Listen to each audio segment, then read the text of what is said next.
Hello everyone, and welcome back to deucescrack.com. This is Andrew Beluga Whale Seiden back for another episode of my series entitled 8 Things You're Not Supposed to Do, where each week we take some sort of piece of common standard advice and we put it under the microscope and we see whether or not that advice is still good or not. And in general, so far, as we get towards the end of this series with episode 7, the previous 6 episodes have found that usually the advice has tended to be pretty good.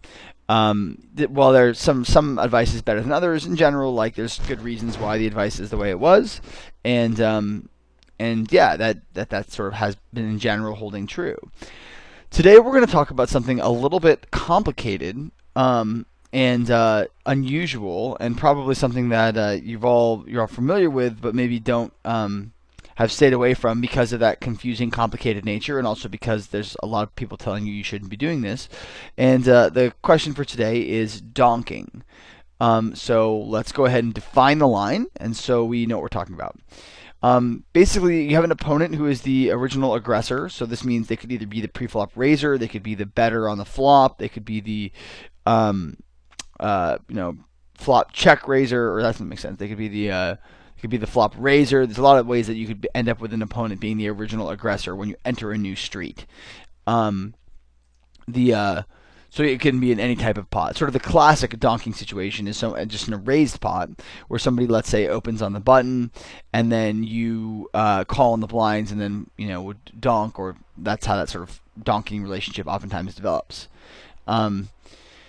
But it's important to know that it doesn't have to be on the flop. It can be turn and river, obviously. Sometimes river donking is a very difficult move to deal with because it's such a big bet and all those things. And oftentimes we see like bad aggressive players donking a lot because they just are kind of clicking buttons and they don't know what to do. But for those of you guys who have ever played in a tournament against a bad aggressive guy who's just donking around, it can put a lot of pressure on you really quickly. It's kind of nice when people are playing the I'm going to check fold game and every once in a while I'm not going to fold. It's a little harder for somebody when they're actually making aggressive actions at you, even if it's not necessarily like check raise and things like that. Donking is just one way of many that a person can stay aggressive. So that's definitely can be included on any street, pre-flop, flop, turn, river, and also raise pots, 3-bet pots, 4-bet pots. There's a lot of sort of scenarios in which you can end up with these types of situations. And basically, it is you make a bet, you lead out into the aggressor. And so, what is the standard advice for this? You guys have probably heard this. Don't donk. Donking is bad, especially in heads-up pots. We'll talk about that a little bit, but sort of the basic idea is it's not a good idea to just throw money around out of position because you're just going to be, if you're entering a lot of pots with weak holdings out of position, you're just going to find yourself at too much of a disadvantage to be able to win money. And it's really hard to represent a good hand when you donk, because oftentimes a good hand is going to want to go for a check raise. So we recognize that there's some problems in terms of balancing, which we're going to talk about today as well. But so the sort of standard advice would be just don't donk. That donking is bad. That it's going to be really hard to represent a good hand. It's going to be really hard to balance your range. So that it's difficult to play against you. And in general, the fact that you're out of position is going to basically mean, and you're playing into an aggressor, somebody who can have the nuts in his range pre-flop, whereas you can't in theory. There's a lot of reasons why people would say never donk, and sort of this is the standard advice. So let's think about before we get into the reasons, sort of specific theory reasons about why someone might say donking is a bad thing to do. Let's give ourselves a quick history lesson so that we know kind of how this rule developed. So the first reason why, it's sort of the classic one that's persisted for a very long time until now. Which is that basically the preflop aggressor is almost always expected to continue aggression. C-bet standing for continuation. The idea being that if I check to the guy who raised preflop, he's going to bet always. And so if he bets always, I can control that piece of information. And that means that if I think he's going to bet fold a lot, I can check raise as a bluff. And if I think he's going to bet fold a lot, I can check call with my value hands. And if I think that he's going to check call or bet call a lot, then I can check raise for value and not bluff. So it's basically like you have a nice piece of controllable information. Your opponent's about to inflate the pot, and so why would you donk? Why would you take away the fact that your opponent is guaranteed to bet, and sort of remove that piece of wonderful controllable information.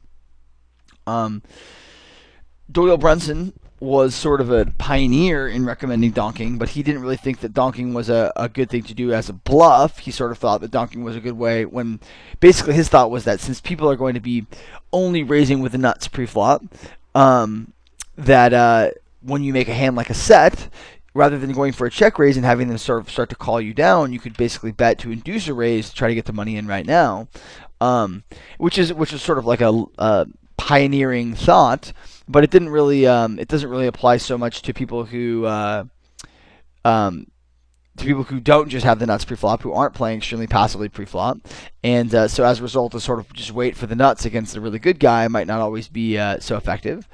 And then the sort of last thing is I've talked a lot in a lot of videos throughout the past about donking in like multi-way pots, but not heads-up pots.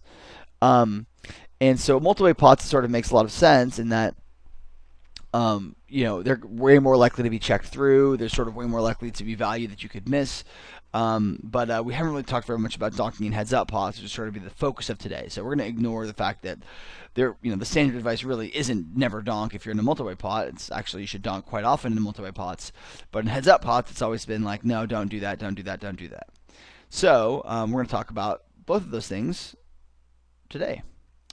So let's think about the reasons why people would say never, ever, ever do this. So the first reason is you lose the value of a c-bet when you donk and your opponent folds.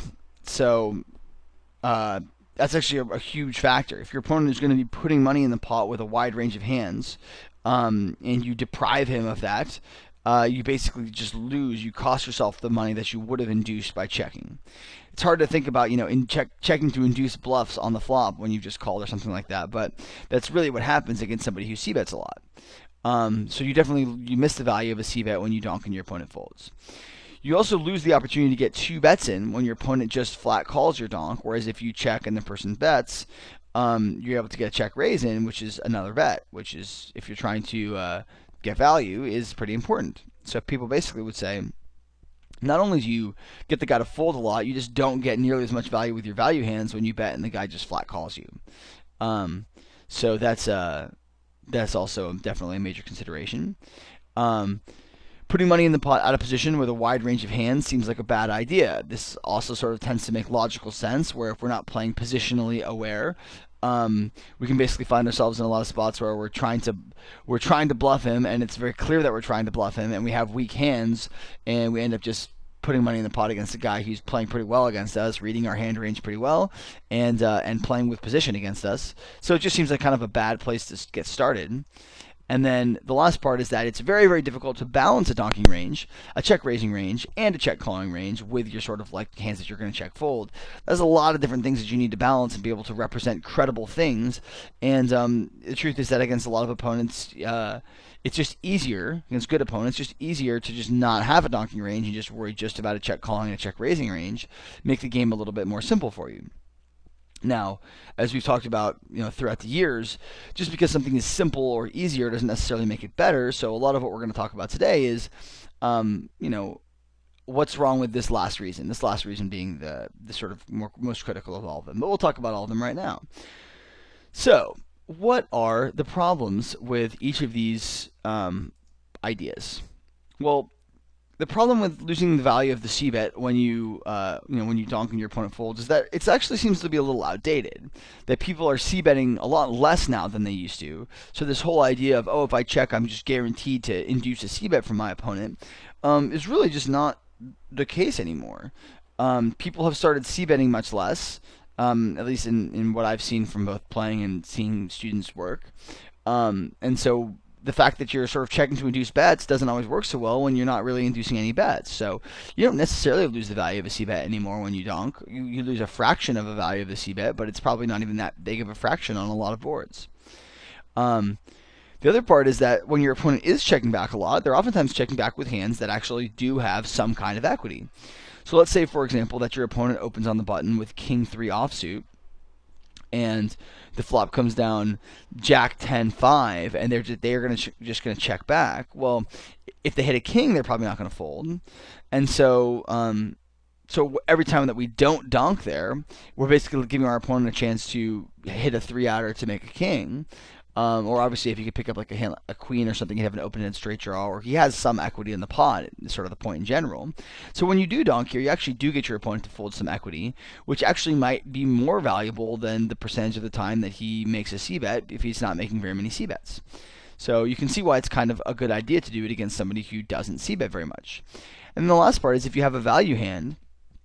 If your opponent's got a hand like like king 3 off or whatever, and you let's say make a set of fives on that Jack 10-5 board, it's going to be pretty hard for you in general to make too much money from the sort of hand ranges your opponents are likely to be checking back.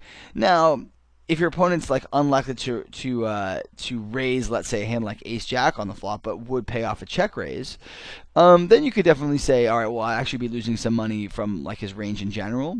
But you're probably not really too likely, like his hands that fold when you donk for value. You probably weren't that likely to make very much money from them anyway because of the sort of first part. People are just c-betting less now than they used to, so you're not really wasting very much in the way of free money when you make a set there when you choose to donk instead of raise, excepting of course for the times when he flat calls you with a big hand, which we'll talk about in a little bit later. Next sort of the last, I forgot to talk about this. The last sort of element of this is that when you donk and your opponent folds, there are definitely some major metagame effects that occur to this. Basically, people get a little bit frustrated where they don't really know, they have really no idea what type of range you're playing against. So you may lose the value of a c-bet every once in a while when you donk and your opponent folds, but it may lead to a scenario where your opponent freaks out and plays really badly against you in a future situation. Whether that means that they just start spaz raising like as a bluff when you donk, or whether they start like overvaluing some marginal hands against you when you donk. Basically, being able to get a guy to fold to a donk has some sort of good long-term psychological effects for the metagame. So that's definitely something to consider as well. Okay, next problem is you lose the opportunity to get 2 bets in when your opponent flat calls you compared to check raising. Well, there's a few things. Number one, you may get a Doyle Brunson situation where you may induce a raise from worse hands. People may say like, oh, if I donk with, let's say you have Queen Jack on that Jack 10-5 board, and you say, well, if I can't check raise that for value because 2 bets on that is too thin. If I check raise and the guy calls me, he's just going to have better hands too often. But if you think your opponent is really likely to bluff, you could bet Queen Jack on a Jack 10-5 board. You could donk that with the intention of inducing a worse hand like King 3 offsuit to make a raise. So I talked about how in the previous slide I talked about how people can sometimes spaz out and you can create good metagame effects. Well, one of the sort of ways that manifests itself is by inducing raises from worse hands and getting 3 bets in, or just calling. So like if you have a set, you could potentially induce a raise from top pair and then get it in, or an overpair.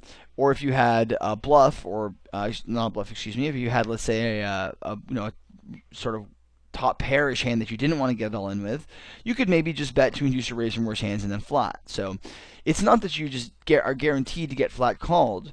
You may be able to induce a fair amount of action from other things as well. The other thing that can happen is your opponent may flat with a lot of things that either fold to your action later, so you can essentially bluff on later streets against somebody, which is a pretty powerful move. It becomes pretty hard to hero call off against a good player who's betting 3 big bets against you. And then the other thing is that if you have a nuttish type of hand, your opponent may decide to flat you with a hand like, let's say a hand like Queen 10 on that Jack 10-5 board. Let's say you have a set of 5s and your opponent has Queen 10 on the Jack 10-5 board. He may well check that flop back a lot, but he may flat a lot of bets on the flop if you were to donk out. Then on the turn, obviously, if he hits a 10 or a queen or a king or an ace or a 9 or an 8, he's pretty likely to pay off another bet. So he may just catch up to a lot of those things. Whereas if you had a hand like, say, Queen 10 or 10 9, he may not always want to pay off against a check raise, or he may not be able to. He may not call your check raise and pay off a big bet on the turn. So it may not be always the best idea to try to get all of your action in on the flop. So basically, between the fact that sometimes you do get a lot of your good action on the flop, and that it's not that bad when you don't get all your action on the flop, but you can get action on later streets, the whole idea of like being afraid of not getting enough bets on the flop is sort of okay. One of the great benefits of playing no limit hold'em is that there's lots of time on later streets. You can make your bets get really big if you want to. You don't need to get it all in on the flop, every hand. Okay. The next issue is that putting money in the pot out of position with a wide range of hands seems like a bad idea. This one to me is one of the most outdated. It's sort of interesting because it's both obviously incredibly fundamental for poker theory. Is playing out of position is worse than playing in position, but it's a little bit outdated because people have started to play wider ranges, especially in position. So if you were to imagine for a second that that somebody on the button is playing 100% of hands, that increases the value of our hands because he's playing weaker and weaker and weaker hands.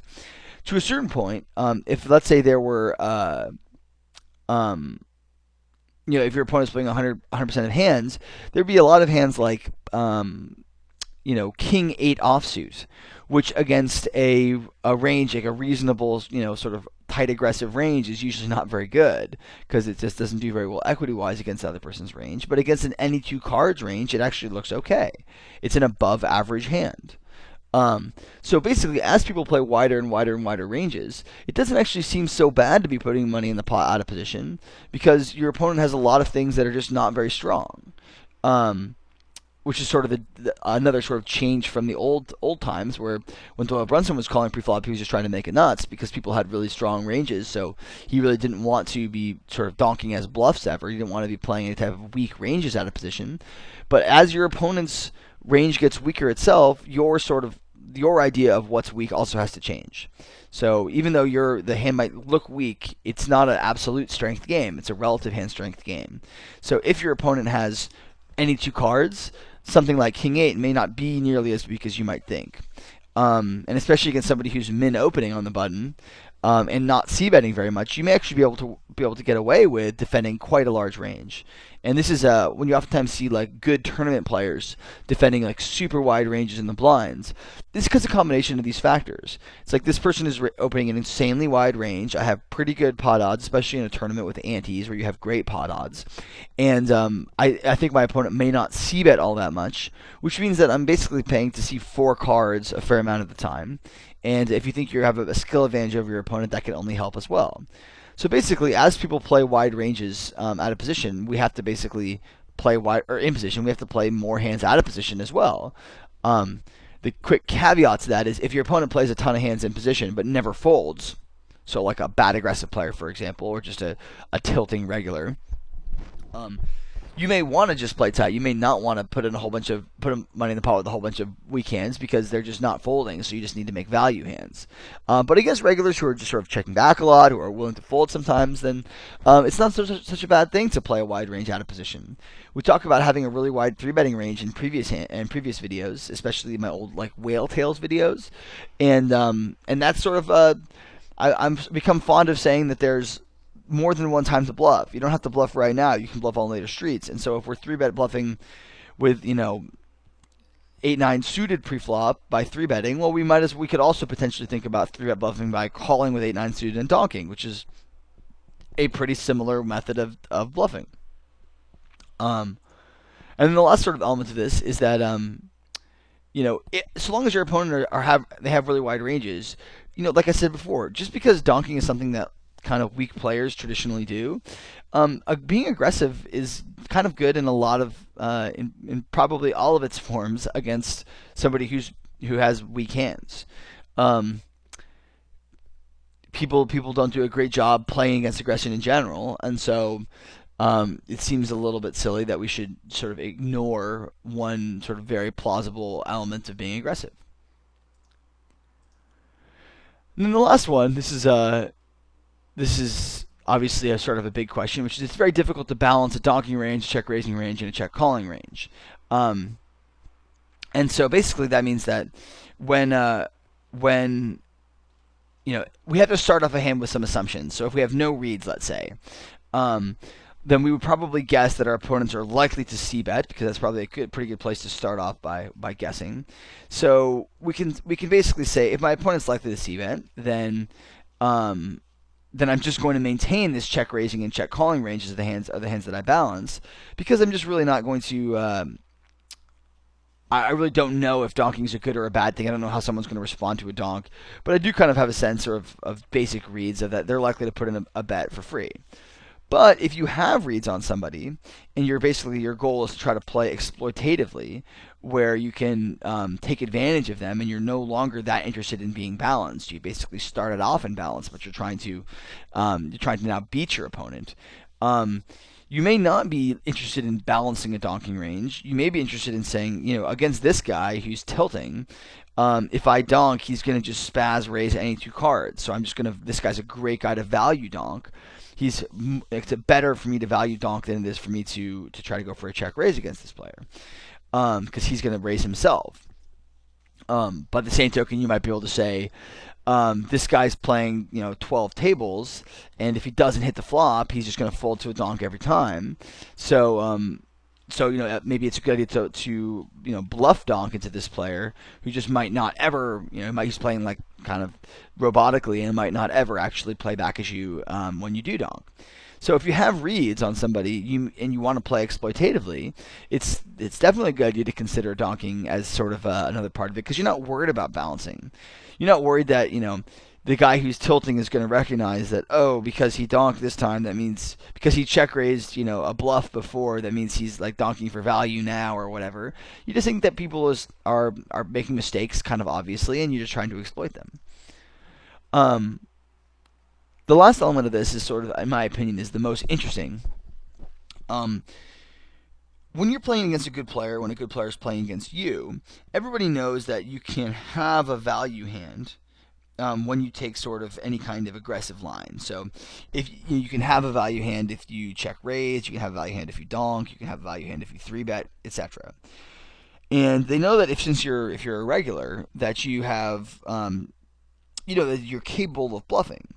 But because bluffs are numerous, you can turn anything into a bluff, but value hands are hard to make. The question is always, how often, what frequency are you bluffing?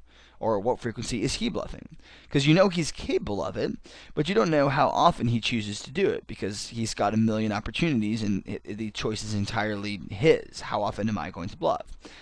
Now, what good players do is they try to hone in and focus on what they think your frequencies are. How often do you bluff? And so if basically they think you don't bluff that much, then they'll lean towards folding. If they think you do bluff a lot in this situation, then they'll lean towards calling.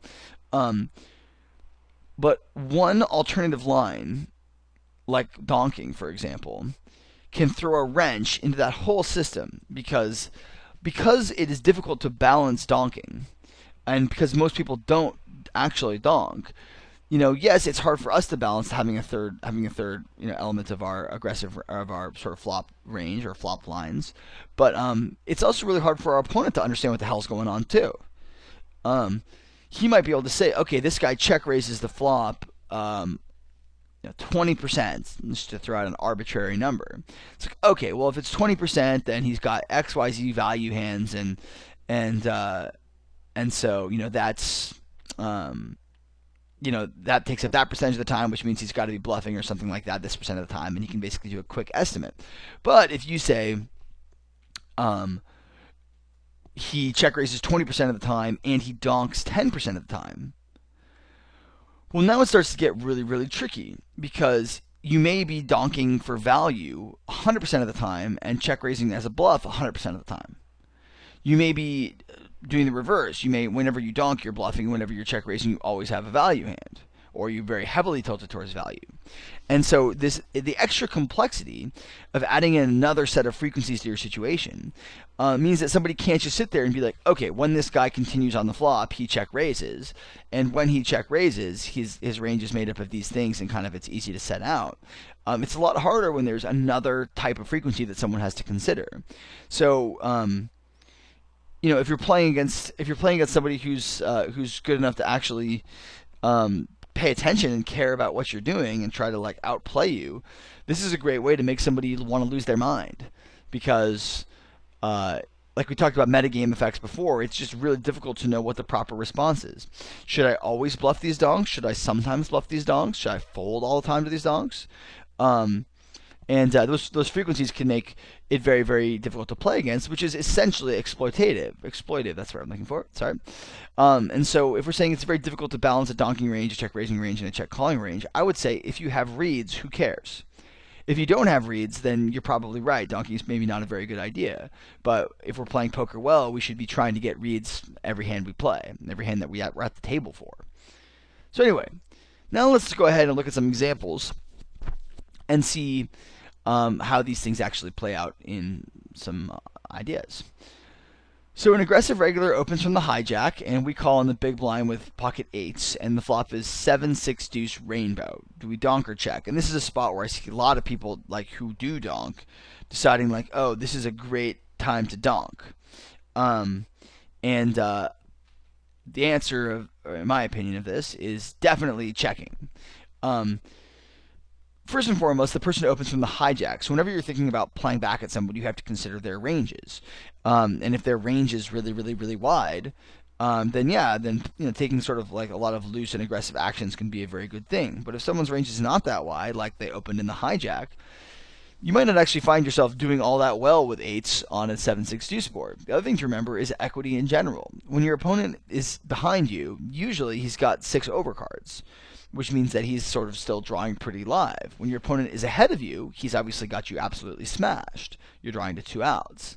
And so the fact that you may be ahead of his range more often than you're behind it is sort of a classic equity mistake, where it doesn't really matter if you're ahead more often than of his range. It matters how often you actually win the pot. I mean, if you were to say, yeah, 50% of the time, or 51% of the time, you're winning the pot, or you're ahead. It doesn't matter if if that 51% of the time that you're ahead, you're only ahead by a few points. But if you're behind, you're drawing dead. Like that's pretty bad for you. The other thing is that this is a board where your opponent's probably going to bet a lot. He's representing a pretty strong range because you open in the hijack. The board is pretty hard to have hit you. If you're thinking about inducing action, like this is a spot where I think check calling is a totally fine line because we expect him to c-bet and bluff a lot. Now, a lot of people get really confused here on later streets where they say, should I, is my opponent likely to continue bluffing on later streets? Well, if they're likely to continue bluffing on later streets, then you should obviously keep check calling down. But if you don't think they're likely to keep on bluffing on later streets, you could definitely check fold the turn is probably the best option, but you could definitely also consider putting out a small donk on the turn as just to bluff your opponent off equity and get thin value against things like ace 7 or pocket 5s or whatever, depending on the turn card. So it's definitely, the turn being a spot where if you think your opponent, again, just like the flop, if you think your opponent is likely to keep betting, then you should probably keep checking. If you think your opponent is done betting or is unlikely to bluff or bet with a wide range, then donking starts to become a better idea. But in this case, I think that on the flop, our opponent is pretty likely to c-bet himself. And so if he's going to c-bet himself, then we might as well just let him do it. And that's sort of the general philosophy, I would say, when it comes to donking. The second example, an aggressive regular opens on the button at 100 big blinds, and we call in the big blind with Jack 10 suited, and the flop is Jack 10 3 with a flush draw, 2 clubs. And the question is, we make top 2 pair. Should we check or donk? And my answer to this one is that actually, this is a scenario where donking could actually be very, very good for you. Your opponent doesn't c-bet probably all that often on the button with their wide button range on this type of Jack 10 3 board because they expect that you've hit it a whole lot. So if your opponent has a hand like, say, King 5 offsuit, it's going to be really, really, really hard for you to get any kind of money from that type of hand. However, your opponent is likely to have a lot of hands that will call a bet first and foremost, that that are worse than you. So obviously, like any jack and probably any 10 and lots of draws. The other thing that's sort of good about this is because your opponent is on the button here, um, and their button range, we're assuming their button range is quite wide. Because they're on the button, they have a lot of bluff combos that they are going to have to pass on to not lose a bunch of money against you here. And most aggressive players who are opening these huge button ranges are just gonna bluff some percentage of the time here. So you're gonna induce some decent action here. So so between the fact that he may value raise worse hands like say pocket aces or ace jack, he may call you with things like queen jack or queen 10 or 10-9 or whatever, and he may make sort of random bluffs. With sort of like his ace four of club or ace four of diamonds kinds of things. It seems to me like it's probably pretty good spot to donk. Um, a lot of players shy away from this because they really want to get that second bet in, but the problem is that they're just giving up a lot of money when the guy just doesn't see bet. One of the biggest reasons why going for the check raise here is good is because you expect the guy to see bet, and if the guy doesn't, then it seems like it's probably a good idea to just go ahead and put the bet in yourself. It's basically the same philosophy we talked about in the past with multi-way pots, where if the guy, if you're in a multi-way pot, c-betting, like light c-betting is way less common. And so you kind of need to be aggressive yourself when you have a value hand. Okay, the third example is an aggressive regular opens in the cutoff to 3 big blinds at 100 big blinds deep. And we 3-bet to 10 big blinds from the big blind with king 9 of hearts, and he calls. And the flop comes down ace 7-5, giving us the nut flush draw. And we bet, c-bet, and he calls. And the turn card is the king of diamonds. We check, and he bets 20 big blinds. We call here because not only do we have, obviously, outs to the nuts, but we have sort of a good pair. And there's a lot of hands that our opponent conceivably could have had as bluffs here. Everything from queen jack to lower hearts to 8-6 suited to 9-8 suited and stuff like that. And we're also getting great odds, so he bets 20 into 40. So we're basically getting 3-1 right now, so we don't need to make all that much money on the river to make our turn call good. And so we call, and the river is the 4 of hearts. The question here is check or donk. Well, my answer is probably donk. In these types of spots, and just in general on the river, you have to ask yourself, are people more likely to thin value bet you, to bluff you, or to pay off a bet against you? And against virtually everyone, the answer is they're more likely to pay off a bet against you. Especially on this type of board, where if your opponent has a hand like, say, ace-jack, he's going to be a little bit concerned that the flush got there, and he also may think that his value bet is too thin anyway, for fear that you're slow playing or that you had a hand like pocket kings or something like that. So he may decide to just check back with hands like that. If he has a hand like a lower flush, he's going to raise it in himself, or he's going to, at this point, we could probably get pretty close to getting all in, because the pot's 80, yeah, we can just shove ourselves. So my point is that there's depending on what you think your opponent's more likely to do, you could sort of do either thing, checking or donking. But against most opponents, I would imagine that they're just way more likely to pay off than they are to run a bluff here on the river, or make a thin value bet on the river. So the only hands that we're thinking about here is what does he do with 8-9, and what does he do with ace jack or ace queen. And my expectation is he probably doesn't bluff 8-9 all that often, and he probably checks back ace jack and ace queen almost always. And so if that's the case, then it seems to be a pretty clear donk. There's lots of situations like this where you basically make a kind of a somewhat transparent value hand, and everybody knows there's a good chance you just got there. And a lot of players sort of have this tendency to just hope that checking is enough to induce action, but it rarely is. And in general, we've talked about this a million times throughout the history of poker, but people, throughout the history of poker, people just love to call.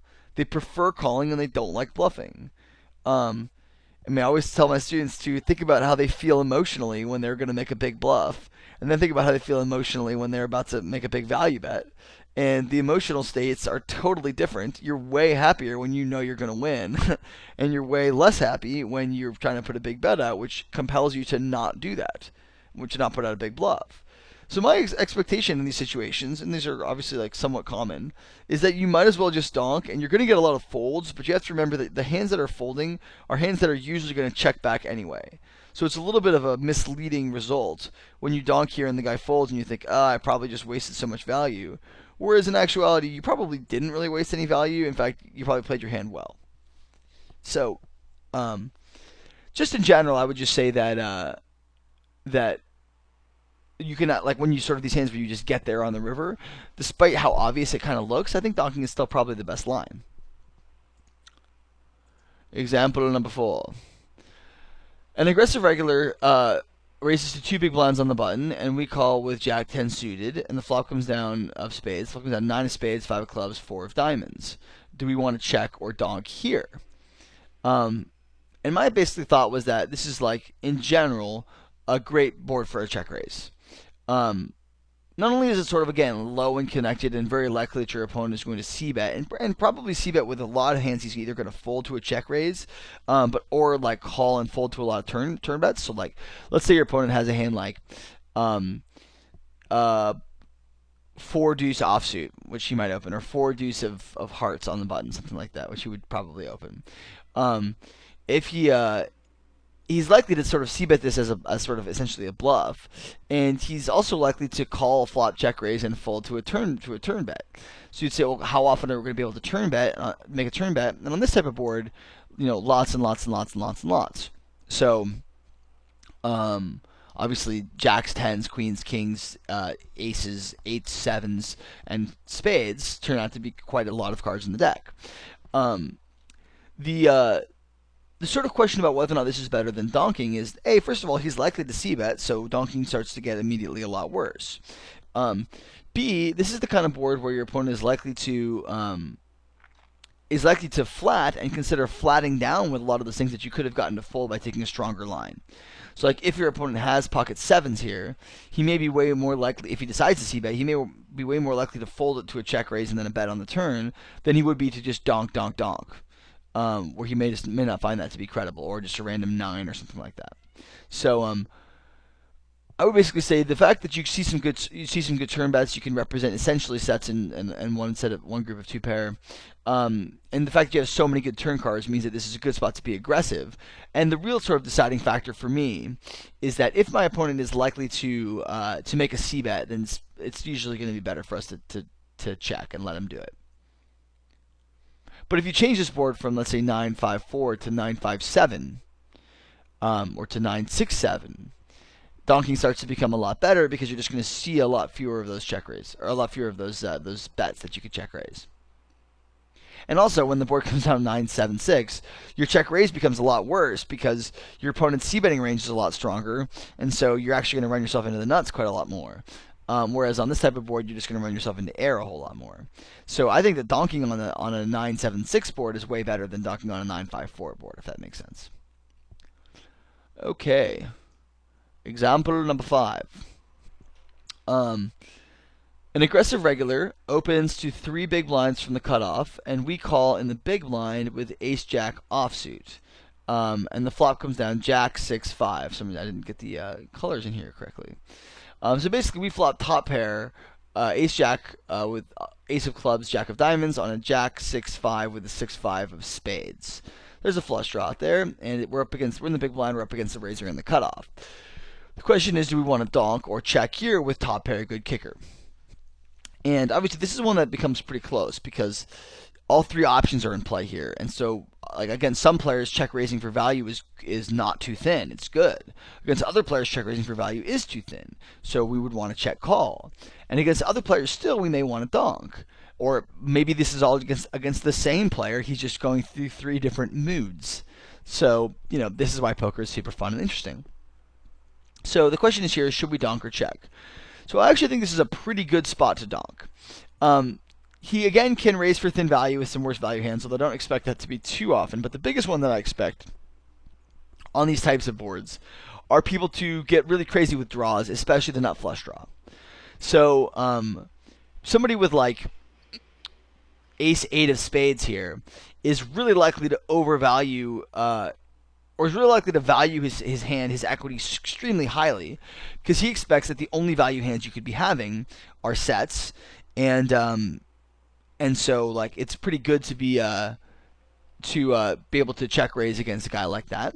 But the other thing that happens when you donk against someone like this is they're actually really likely to raise some of those big draws because they think, hey, he's got a weak range here, he's donking, and I've got some fold equity, so I'm going to go with it. So you can actually there's a couple ways you can get the money in against the nut flush draw here. Check raising is one, but donking is basically just as good. This is sort of an interesting situation because both are sort of in play. So what factors would make it would let us choose? How often does he c-bet? How lightly does he play back if I were to donk? How lightly does he play back against a check raise? It's not very good for me if he bets Jack 10 and then calls the check raise and folds to a turn bet. It's a lot better for me if I can just donk and get 3 bets in, with Ace Jack against Jack 10. So the point is that the much criticized donking line, if you take sort of a situation like this, which is also quite common, looks to be about as good as check raising. So this whole idea of you should never, ever, ever donk, well, if you look at it like this, it kind of looks to be like pretty much the same thing. So it's difficult for us to say never do it when it seems fine. So let's see what the verdict is. The donking depends entirely, and I could not stress this enough, entirely on your opponent's aggression. If your opponent c-bets a ton of flops, if they stay really active against you, you don't need it to donk very much, if at all, because you can control this piece of information. You know your opponent has a wide range; they're c-betting all the time, so you're probably best off taking advantage of that by check raising against them.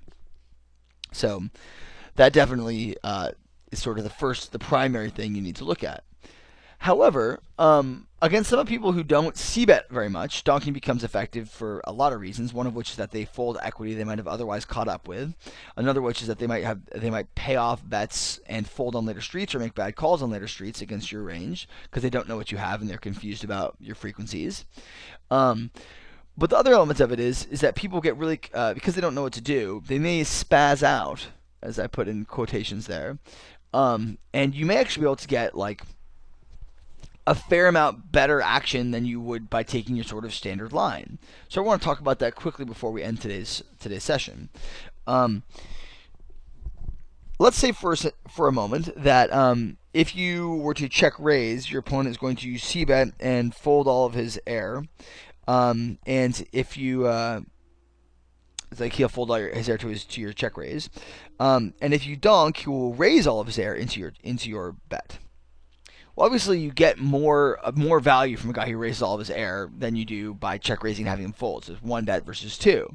But against somebody who's really spazzed out and aggressive, you could potentially induce a raise from somebody and then induce further action on later streets. Like if you have a set and he has air, he's probably drawing dead. But he may catch up. He may decide that he's going to bluff you off of something. He may decide that you're representing a mid pair or a top pair kind of hand and think that he has fold equity against you. These spaz out people are really not that uncommon. There's kind of a lot of these sort of loose aggressive players sort of scattered throughout low stakes and mid stakes, and even high stakes, and so you can actually maybe get better value against these types of players than you could sort of taking the standard lines, simply because you're inducing action from their air. Against some of these people, you may actually be able to induce more action from their air by betting into them than you would be by checking, which seems like kind of counterintuitive, but given how people have decided that c-betting is sort of no longer their thing, and how people have no real experience dealing with somebody who donks on a regular basis, you actually may be able to get more people bluffing at you, which is a good thing, remember, when you're donking than when you're actually check raising and playing kind of like classic ABC poker.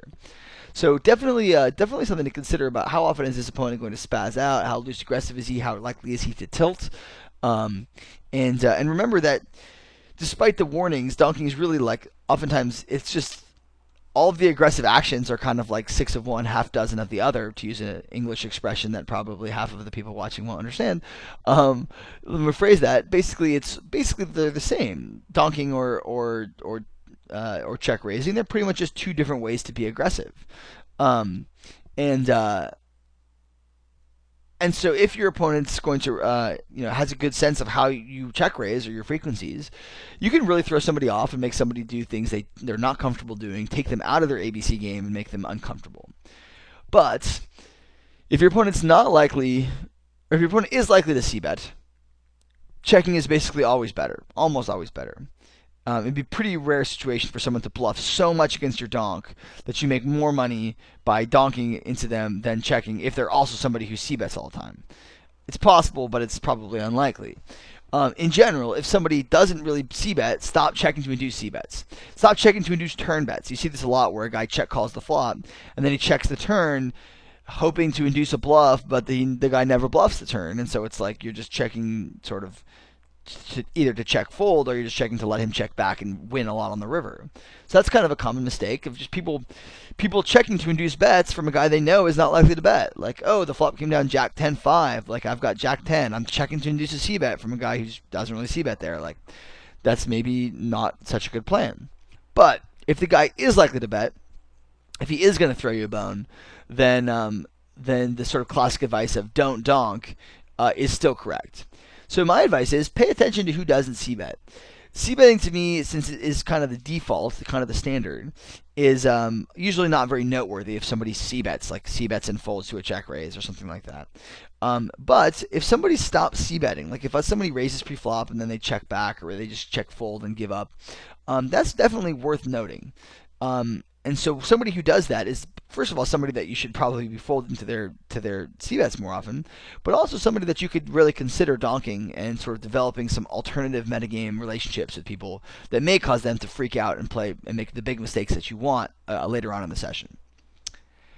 Okay, that is going to do it for episode 7 of 8 Things You're Not Supposed to Do and our discussion of donking. Hopefully you guys have enjoyed it. Feel free to leave questions down in the comment box, and I'll get to them when I can. And other than that, I will see you guys next week for the last episode, which I haven't actually decided officially what we're going to talk about yet, but I'm sure it'll be something interesting. And and then I'm sure we'll be seeing lots of each other. So until next week, hope you guys are having a good one. Good luck to everyone. And this has been Andrew Beluga Whale Sideman, only here on deucescrack.com. I will see you guys next week. Good luck.